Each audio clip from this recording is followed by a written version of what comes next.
SRC international நிறுவனத்தின் 3.95 billion நிதியை முன்னாள் பிரதமர் டரஸ்ரீ நஜீப் துன் ரசாக் தவறாக கையாண்டதை ஒப்புக்கொள்ள வேண்டும் என்றும், வழக்கில் இருந்து தப்பிக்க மற்றவர்கள் மீது பழி போடுவதை நஜீப் நிறுத்திக் கொள்ள வேண்டும் என்றும் எஸ்ஆர்சி இன்டர்நேஷனல் நிறுவனத்தின் வழக்கறிஞர் டாக்டர் லிம் சி வி நீதிமன்றத்தை வலியுறுத்தியுள்ளார்.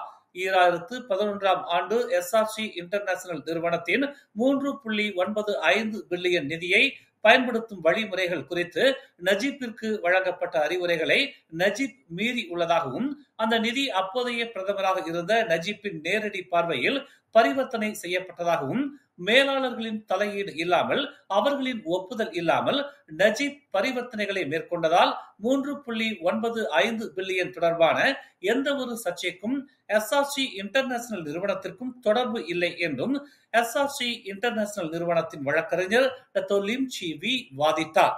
எஸ்ஆர்சி இன்டர்நேஷனல் நிறுவனத்தின் இயக்குநர்கள் மாற்றப்பட்டு புதிய நிர்வாக இயக்குநராக நிக் ஃபைசால் அரிஃப் கமில் நியமிக்கப்பட்டதும், முதலீடுகள் எதுவும் இல்லை என தெரிந்தும் தொடர்ந்து போலியான கணக்கறிக்கைகளை மட்டுமே வழங்கியதாகவும் டாக்டர் லிம் சி வி நஜீப்பின் மீது அடுக்கடுக்கான குற்றச்சாட்டுகளை முன்வைத்தார்.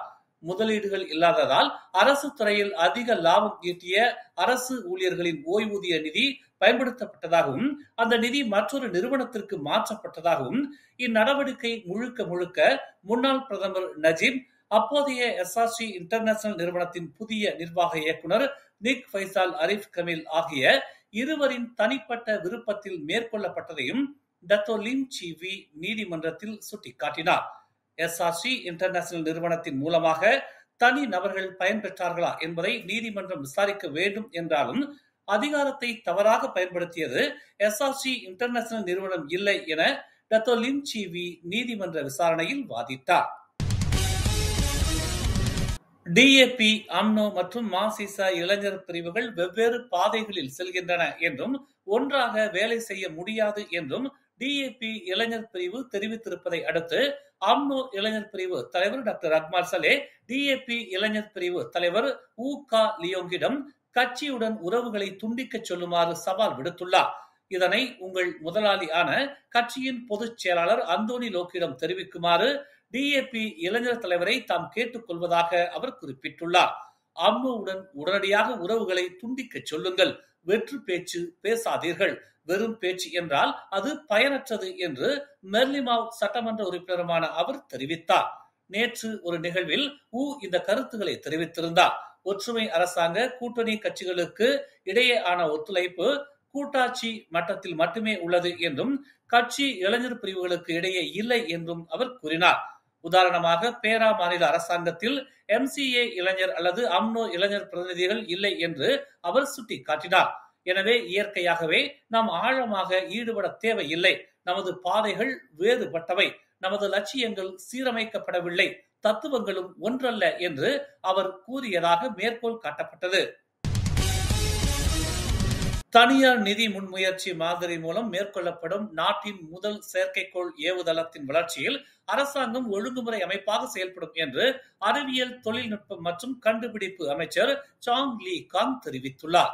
பூமத்திய ரேகைக்கு அருகில் மலேசியாவின் புவியியல் இருப்பிடம், மின்சாரம் மற்றும் மின்னணு செமி கண்டக்டர் தொழில்களில் நன்கு நிறுவப்பட்ட திறமை குழுவுடன் இணைந்து தென்கிழக்கு ஆசியாவில் செயற்கைக்கோள் ஏவுதளத்திற்கான சாத்தியமான தளமாக நாட்டிற்கு ஒரு மூலோபாய நன்மையை அளிக்கிறது என்று சாங் கூறினார்.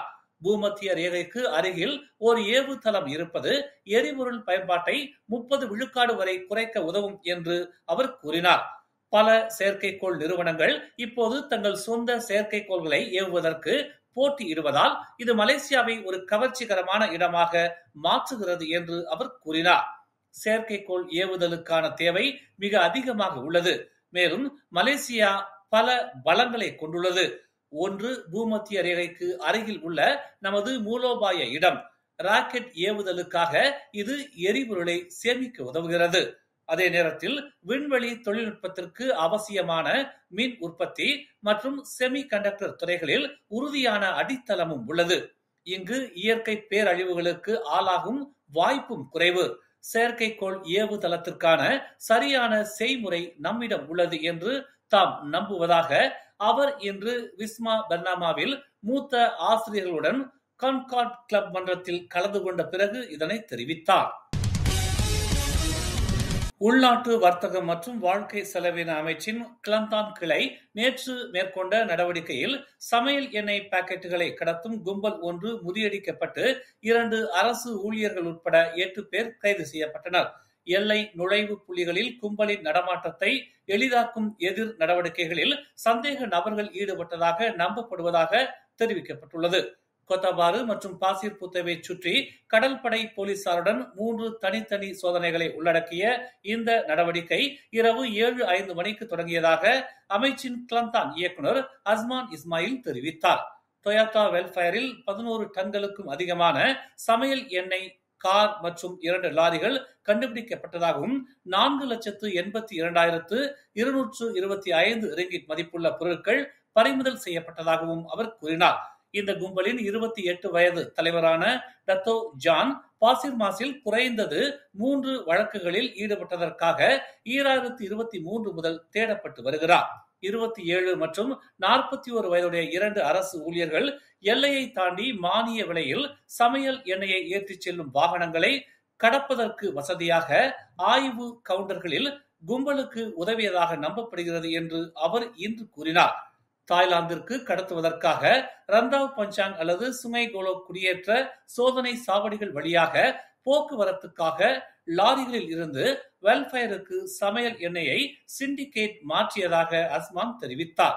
இந்த எண்ணெய் நெகிரி செம்பிலான் மற்றும் ஸ்லாங்கூரில் இருந்து கிளந்தானுக்கு கொண்டு வரப்பட்டதாக நம்பப்படுகிறது என்று அவர் கூறினார்.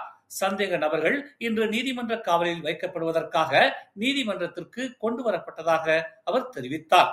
மேல் விசாரணைகளுக்காக அவர்கள் அனைவரும் திங்கட்கிழமை வரை 4 நாட்கள் காவலில் வைக்கப்பட்டுள்ளனர். கட்டுப்படுத்தப்பட்ட பொருட்களை சட்டவிரோதமாக வைத்திருந்ததற்காக 1961 ஆண்டு விநியோக கட்டுப்பாட்டு சட்டத்தின் பிரிவு 21 கீழ் வழக்கு விசாரிக்கப்படுகிறது என்று அவர் தெரிவித்தார். சமூக தீமைகளை எதிர்த்து போராடுவதற்கு நாடு முழுவதும் உள்ள பள்ளிகள் வலுவான பகடிவதை எதிர்ப்பு கொள்கைகளை ஏற்றுக்கொள்ள வேண்டும் என்று சுகாகாமின் குழந்தைகள் பிரிவு தலைமை ஆணையர் ஃபாரா நினி டுசுகி தெரிவித்துள்ளார்.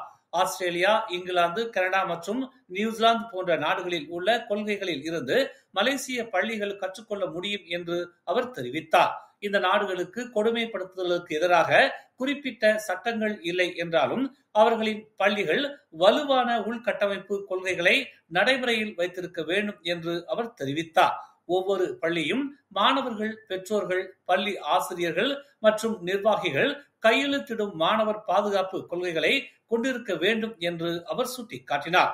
எனவே பெற்றோர்கள் குழந்தைகளை பள்ளிக்கு அனுப்பும் தருணம் அவர்கள் ஆசிரியர்களின் முழு பொறுப்பு என்று இனி சொல்ல முடியாது. ஒரு கூட்டு பொறுப்பு இருக்க வேண்டும் என்றும் இது தெளிவாக உச்சரிக்கப்பட வேண்டும் என்றும் அவர் வலியுறுத்தினார். ஜப்பான் மற்றும் பிலிப்பைன்ஸ் நாடுகளுக்கும் பள்ளி பகடிவதைகள் குறித்த தெளிவான சட்டங்கள் மற்றும் வரையறைகள் உள்ளன என்று அவர் கூறினார். பள்ளிகளில் கொடுமைப்படுத்துபவர்களை கையாள்வதில் குழந்தைகளை களங்கப்படுத்தாமல் இருக்க நீதிமன்றங்கள் கடைசி முயற்சியாக இருக்க வேண்டும் என்று அவர் பரிந்துரைத்தார். மலேசிய மனித உரிமைகள் ஆணையமான சுகாக்காவின் 2025-2028 அமர்வுக்கு 6 புதிய உறுப்பினர்களை நியமிக்க மாட்சிமை தங்கிய மலேசிய மாமன்னர் சுல்தான் இப்ராஹிம் ஒப்புதல் அளித்துள்ளார். Dato Mary Mariyathi Robert, Dahim Donat, Padmavathi K Krishnan, Dato Amat Azam Abdul Rahman, Dato Tai Lee லாய் மற்றும் அப்துல் காதிர் ஜைலானி இஸ்மாயில் ஆகியோர் புதிய உறுப்பினர்களாக தேர்வு செய்யப்பட்டுள்ளதாக தெரிவிக்கப்பட்டுள்ளது. அரசாங்கத்தின் தலைமை செயலாளர் தான் ஸ்ரீ ஷம்சுல் அஸ்ரி அபுபக்கார் இன்று ஒரு அறிக்கையில் 1999 சுகாகாம் சட்டத்தின் துணை பிரிவு 5(2) படி இந்த நியமனம் செய்யப்பட்டதாக தெரிவித்தார். அவர்களின் நியமனம் ஆகஸ்ட் 19, 2028 வரை 3 ஆண்டுகள் வரை நீட்டிக்கும் என்று அவர் கூறினார். உள்ளூர் இசைக்குழுவான கிரவனாவின் ஹோலா ரங்கோலி எனும் இசை ஆல்பம் வெளியீட்டு விழா மற்றும் விருந்து நிகழ்வு நாளை 27ஆம் தேதி சனிக்கிழமை கில்லான் தமான் பாயு பெடானா பாயு கேலக்சி பால்ரூமில் இரவு 8 மணி தொடங்கி வெகு சிறப்பாக நடைபெற உள்ளது. தகவல் தொடர்புத்துறை அமைச்சின் ஆதரவில் நடைபெறும் இந்நிகழ்வில் ஓம்ஸ் அறவாரிய தலைவரும் மலேசிய அரிமா சங்கத்தின் தோற்றுநருமான ஓம்ஸ் பா தியாகராஜன் மற்றும் டாக்டர் முகமது அமார் பின் அருணாசலம் கலந்து கொண்டு ஹோலா ரங்கோலி இசை ஆல்பத்தை வெளியீடு செய்கின்றனர். மேலும் தகவல் தொடர்புத்துறை அமைச்சின் பிரதிநிதிகள் உட்பட பல முக்கிய பிரமுகர்கள், இசை நிபுணர்களும் இந்நிகழ்வில் கலந்து கொள்கின்றனர். மலேசிய இசை திறமைகள் மற்றும் படைப்பாற்றலின் உன்னதங்களுக்கு ஒரு சமர்ப்பணமாக வித்தியாசமான முறையில் இந்த நிகழ்வு ஏற்பாடு செய்யப்பட்டுள்ளதாக ஏற்பாட்டு குழுவினர் தெரிவித்துள்ளனர். மேலும் செய்திகளை தெரிந்து கொள்ள தமிழ் மலர் நாளிதழை பாருங்கள். உடனுக்குடன் செய்திகளை தெரிந்து கொள்ள தமிழ் மலர் இணையதளம், தமிழ் மலர் செயலி மற்றும் மலர் டிவி யூடியூப் சேனலை வலம் வாருங்கள். எங்களோடு இணைந்திருக்க மலர் டிவியை பதிவு செய்து கொள்ளுங்கள். உறவுகள் மகிழ்ந்திட விருப்பம் மற்றும் பகிர்வு சேவையை சொடுக்கிடுங்கள்.